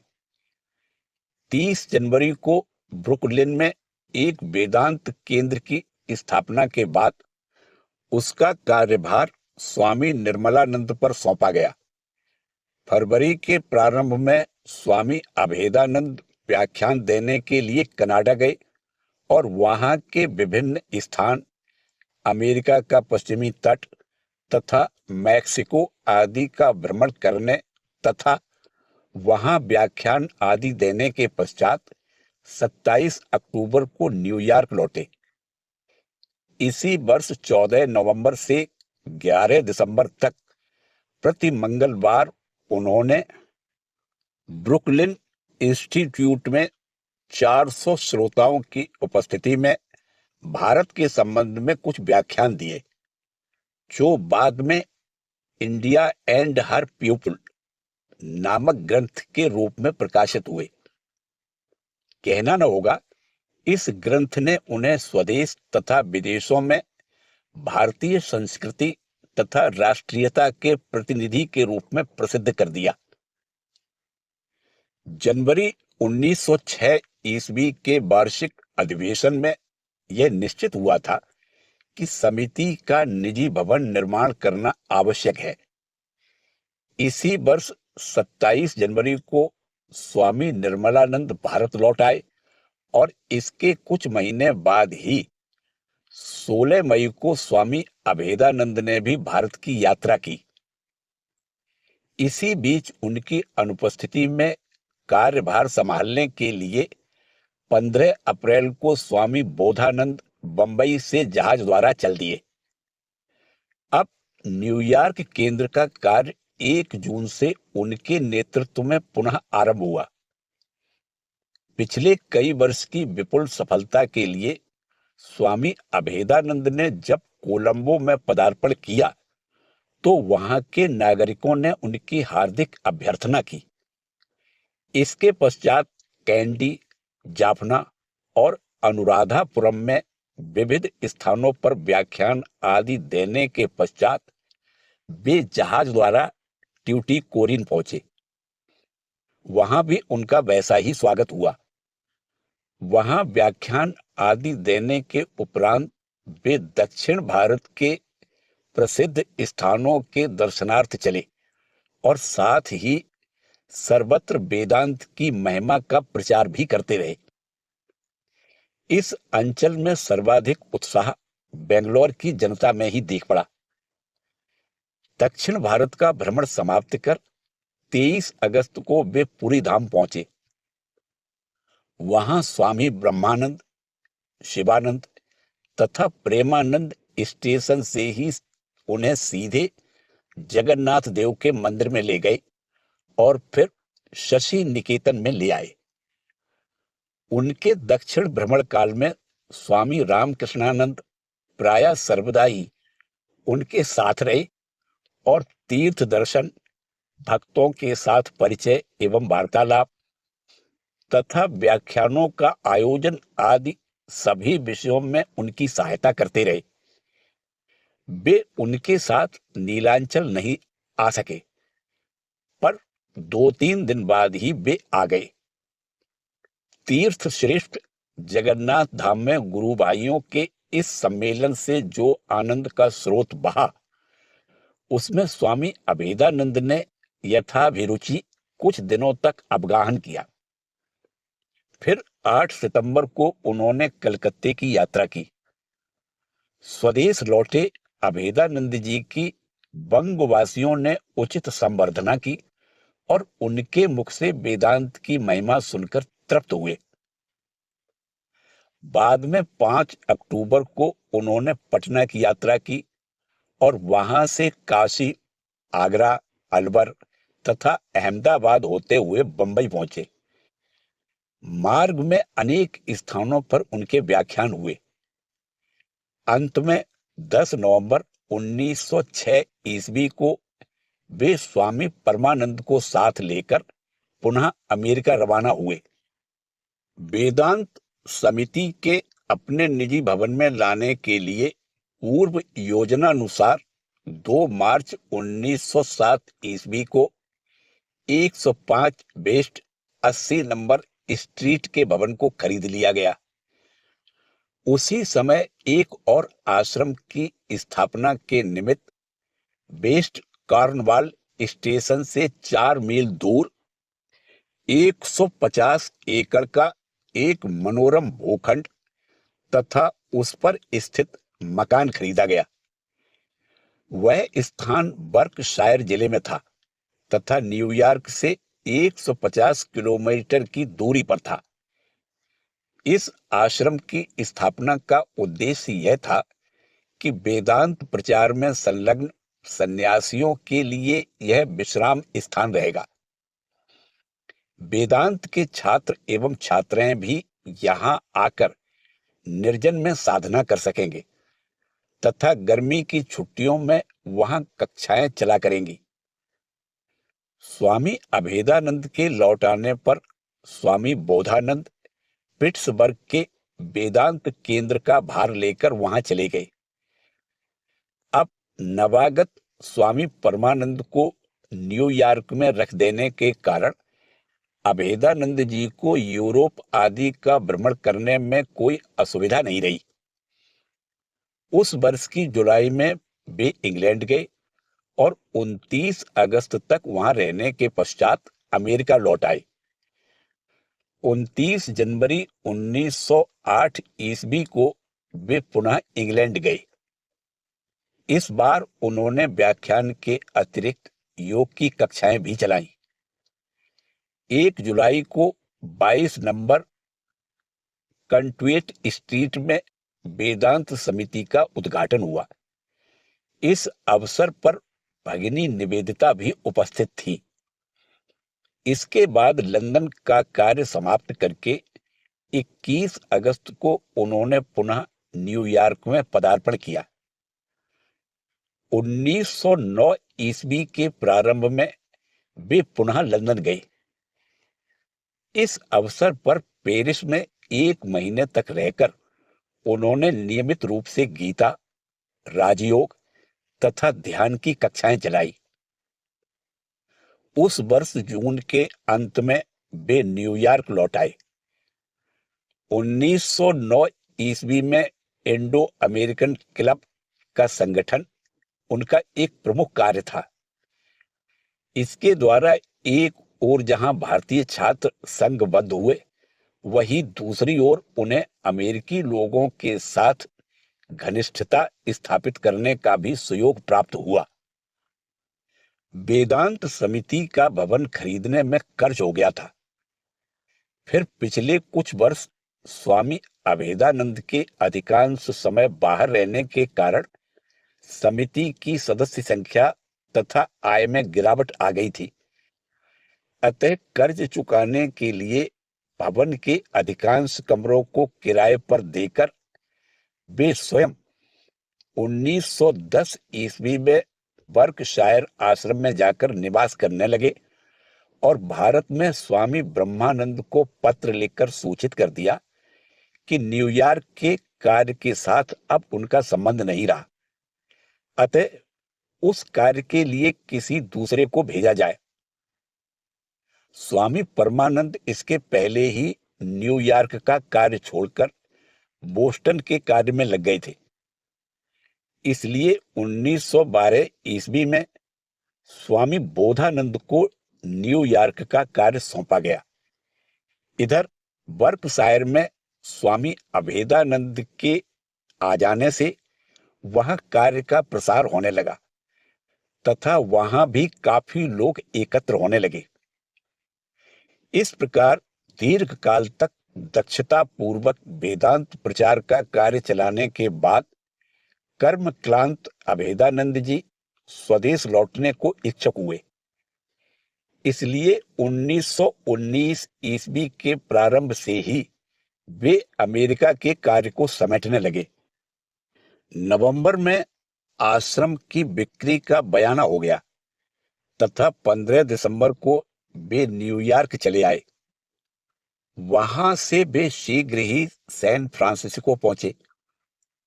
इस नगर में पूरे 1 वर्ष तक रहकर वेदांत प्रचार का आंदोलन चलाने के पश्चात 21 दिसंबर 1920 ईस्वी को उन्होंने लॉस एंजलिस की यात्रा की। 19 जून 1921 तक उन्होंने वहां पर नियमित रूप से प्रचार कार्य चलाया। इसके बाद 27 जुलाई को वे सैन फ्रांसिस्को होते हुए अंतिम बार भारत यात्रा को चल दिए। मार्ग में होनोलुलु में 11 से 21 अगस्त तक पैन पैसिफिक एजुकेशन कॉन्फ्रेंस में भाग लेकर वे जापान, हांगकांग आदि देखते हुए सिंगापुर पहुंचे। सिंगापुर, कुआलालंपुर और रंगून में उनका अभिनंदन हुआ और उन स्थानों में व्याख्यान आदि देते हुए उन्होंने 10 नवंबर को कलकत्ते में पदार्पण किया। बेलूड़ मठ में उनके निवास काल में कलकत्ता विश्वविद्यालय के छात्रों ने यूनिवर्सिटी इंस्टीट्यूट में उनका अभिनंदन किया।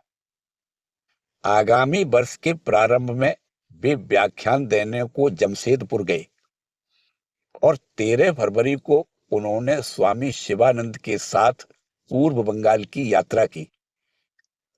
कुछ दिनों के बाद ही वे बेलूड़ मठ लौटे और स्वामी ब्रह्मानंद जी की महासमाधि तक वहीं रहे। इसके उपरांत वे शिलांग होते हुए कामाख्या दर्शन को गए। अमेरिका से हाल ही में लौटे यशस्वी श्री रामकृष्ण शिष्य स्वामी अभेदानंद जी जहां कहीं भी जाते वहीं उत्साह का संचार होता और उन्हें व्याख्यान तथा उपदेश आदि के द्वारा लोगों की आध्यात्मिक क्षुधा को शांत करना पड़ता। शिलांग और गुवाहाटी में भी उन्हें ऐसा ही हुआ। शिलांग से लौटते ही वे तिब्बत की यात्रा पर चल दिए। मार्ग में काशी, लाहौर तथा रावलपिंडी होते हुए वे श्रीनगर पहुंचे और वहां से चलकर लगभग 2 मास बाद हेमिस गुफा में पहुंचे।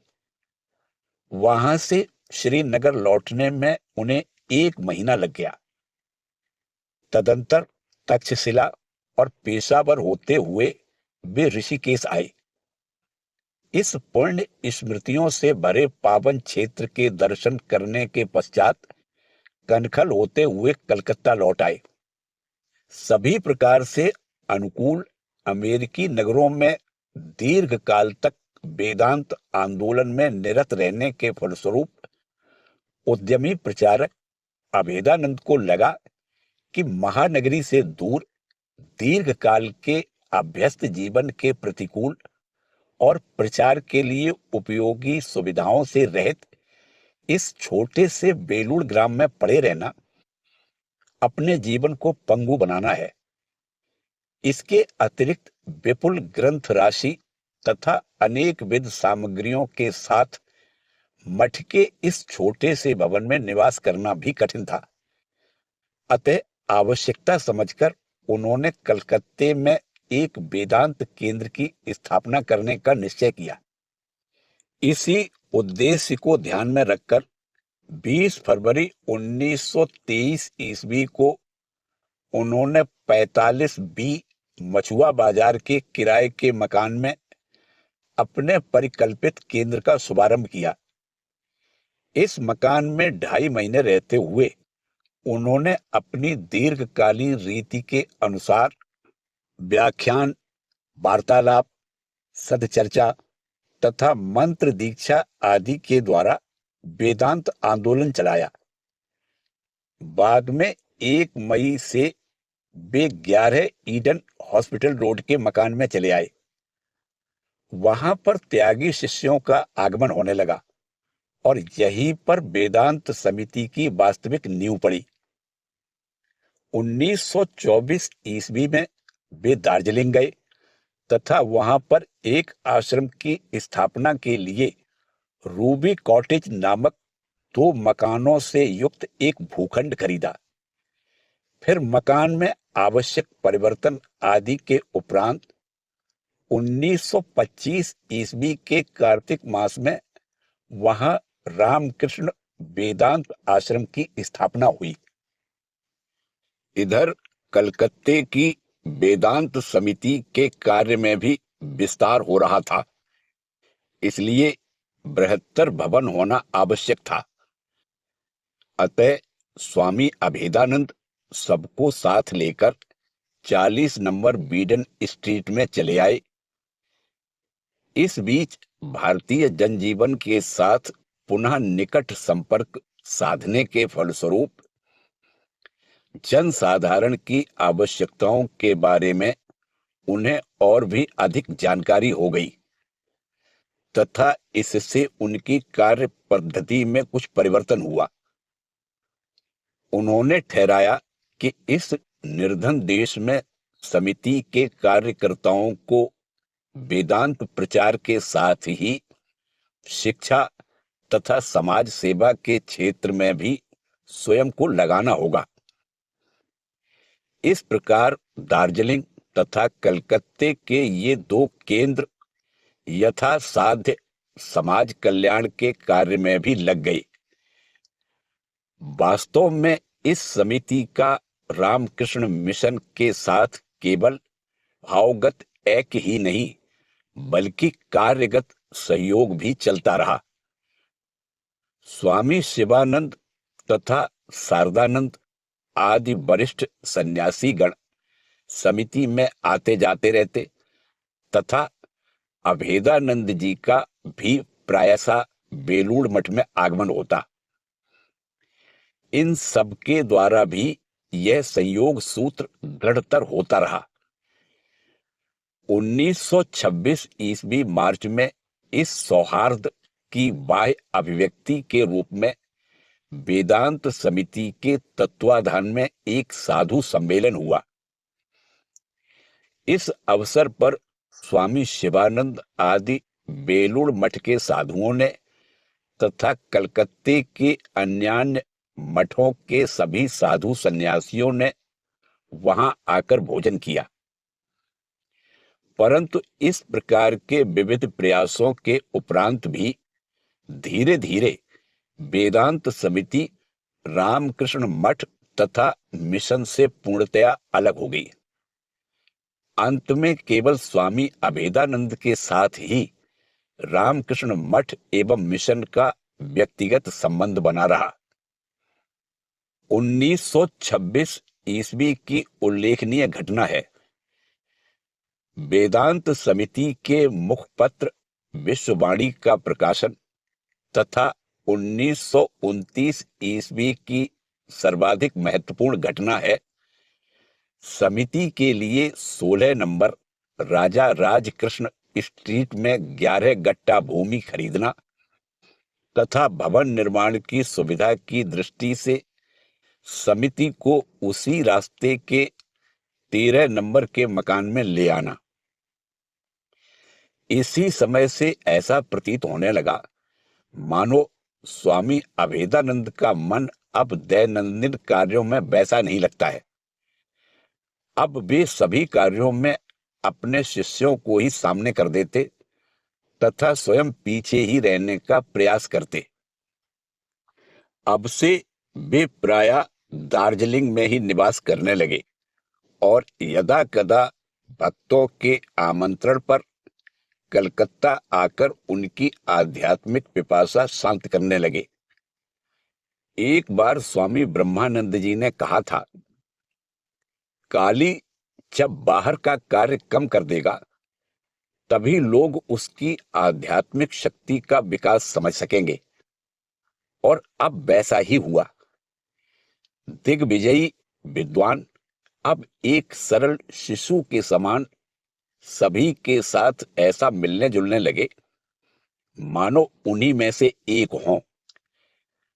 अब दूर से व्याख्यान की छटा द्वारा लोगों को मुक्त करना उनका कार्य नहीं रहा, वरन भक्तों के हृदय राज्य में प्रवेश करते हुए उन्हें रामकृष्ण भाव से अनुप्राणित कर देना ही उनके जीवन का अंतिम व्रत हुआ।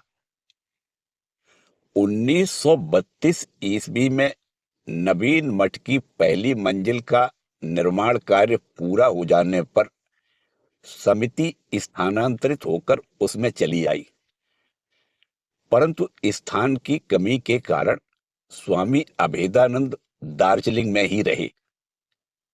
1934 ईस्वी के अंतिम भाग में वे कलकत्ता आए और अपूर्ण आश्रम भवन में निवास करने लगे। इसके कुछ महीने बाद ही 6 मार्च 1935 ईस्वी को उन्होंने आश्रम की भूमि में श्री रामकृष्ण मंदिर का शिलान्यास किया। बहुत दिनों से उनके मन में कलकत्ता तथा दार्जिलिंग दोनों ही आश्रमों को देवोत्तर कर देने की इच्छा थी। कलकत्ते के आश्रम पर अत्यधिक ऋणभार होने के कारण उस समय वे उसे देवोत्तर नहीं कर सके, परंतु मई 1936 ईस्वी में उन्होंने दार्जिलिंग के आश्रम को देवोत्तर कर दिया। उस वर्ष श्री रामकृष्ण जन्म शताब्दी मनाई जा रही थी। 1 मार्च 1937 ईस्वी को उन्होंने कलकत्ते के टाउन हॉल में आयोजित पार्लियामेंट ऑफ रिलीजन्स की उद्घाटन सभा में अध्यक्षता की। इस दिन उनके 2 व्याख्यान हुए। दूसरे दिन उन्होंने लिखित निबंध का पाठ किया। यही उनका अंतिम सार्वजनिक व्याख्यान था। इस बीच वेदांत समिति के मंदिर का निर्माण कार्य पूर्ण हो चुका था।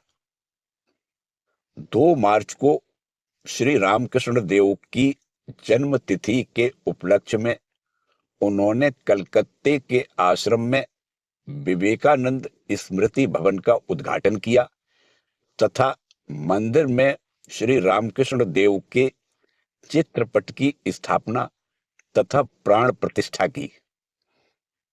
दार्जिलिंग के आश्रम में अब तक ठाकुर की प्रतिष्ठा नहीं हुई थी, इसलिए उन्होंने वहां जाकर 29 अगस्त को ठाकुर के चित्रपट की प्राण प्रतिष्ठा की।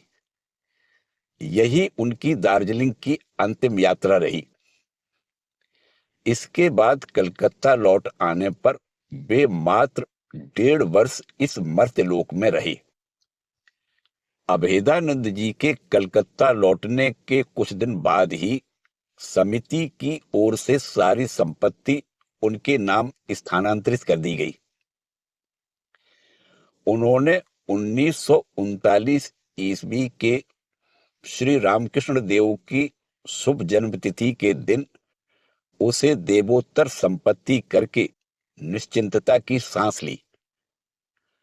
उनके जीवन का और भी एक कार्य अधूरा रह गया था और वह था अपने अप्रकाशित व्याख्यानों को एक बार देख लेना।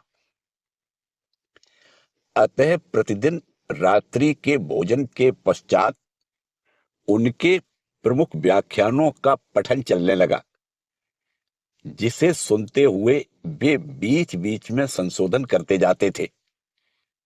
जीवन के कार्य को समाप्त करके अंतिम 1.5 वर्ष वे प्रायः शय्यागत ही थे। फिर भी वे किसी आगंतुक को लौटाते नहीं थे। शैया पर लेटे हुए ही सबको स्नेहपूर्ण व्यवहार तथा वार्तालाप के द्वारा तृप्त कर देते थे। नंदोत्सव के दूसरे दिन 8 सितंबर 1939 ईस्वी को प्रातःकाल 8:16 पर उन्होंने समाधि के द्वारा महाप्रयाण किया। संवाद पाकर चारों ओर से बंधु बांधव तथा शिष्यगण एकत्र हुए। बेलूड़ मठ तथा उद्बोधन आदि कलकत्ते के मठों से भी साधुओं ने आकर अंतिम दर्शन किए तथा अंत्यक्रिया में भाग लेते हुए उन्हें अपनी श्रद्धांजलि अर्पित की। उन्हीं की इच्छा अनुसार काशीपुर के शमशान में ठाकुर के समाधि मंदिर के ठीक उत्तर की ओर उनकी देह को पुष्पमालाओं तथा चंदन आदि से भूषित करके चंदन काष्ठ से सज्जित चिता में समर्पित किया गया। इसी के साथ काली महाराज का जीवन परिचय समाप्त होता है। जय ठाकुर, जय मां।